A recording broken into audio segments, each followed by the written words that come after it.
Hi Year 11, this is Miss Allsop. This is just a very quick video to talk about revision for maths, particularly in preparation for the mocks in January, so starting on the 20th of January, and in preparation for your real GCSE exams that start in May.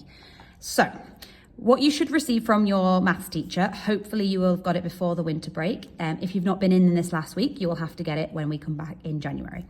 Is a nice big revision pack full of loads of different past papers. So as you can see here, the first past paper we've got is from summer of 2019 and it is a paper 1. Doesn't really matter whether it's a paper 1 or a paper 2 because they both have the same content in them. Any topic could come up in paper 1 or paper 2. So when it comes to revision, what we recommend that you do is you sit down and you complete this past paper just as if it was a real exam. So the first time that you try the paper, you are going to do it in ideally a black pen,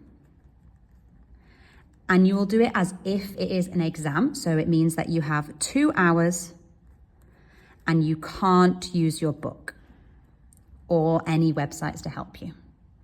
Sit it as if it is an exam.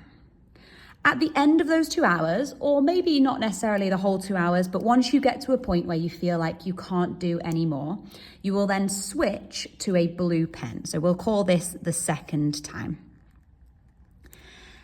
And now you are going to continue to work through the same paper, but this time you can use your book, you can use some online resources. You're not using the mark scheme. But for example, if you had a question that was about compound interest, you should go on Corbett Maths and you could have a look at compound interest and see if any of those examples help you to answer the question. So this is going to be the second time, which is in blue pen, and you're trying to improve your answers.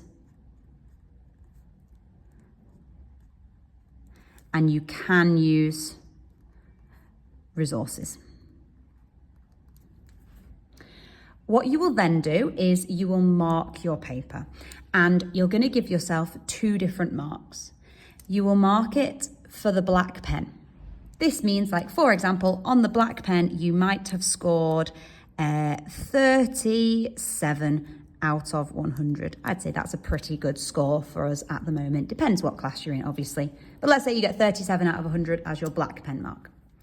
You will then mark the whole thing, including any blue pen work. So this will include the black pen plus anything extra you were able to do with the blue pen.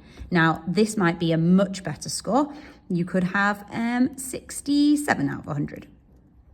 So you've been able to gain an extra 30 marks by being able to use your resources. Then what I would recommend that you do is you go through the paper and you make sure you fully understand it. Now, the way to do this, in this past paper booklet that you've been given, each past paper has a code at the bottom. So this code here is P60260A. If you just simply Google that code, so I've just Googled it here, it comes up with a copy of the paper. It also comes up with a copy of the mark scheme. So there's a mark scheme there. There's actually the same mark scheme down here. And as well as that, particularly useful, it comes up with a YouTube video that goes through every single question.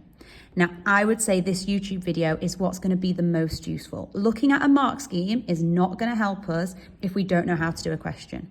Watching a teacher explain the question is going to be significantly better. So I would then, after you've done your blue pen and your black pen marking, I would then have a go at watching the YouTube video for any questions that you weren't sure about. Over time, what we are aiming to do is to try and improve our black pen mark. So in your first paper, maybe you got 37 out of 100 for the black pen. In the next paper, we want to improve that 37 out of 100. And as we get closer and closer to the exam, we need to be getting that black pen mark as close to whatever our target grade is as possible. Remember, you can obviously email me at any point if you are stuck on any questions and the YouTube video isn't able to solve it for you.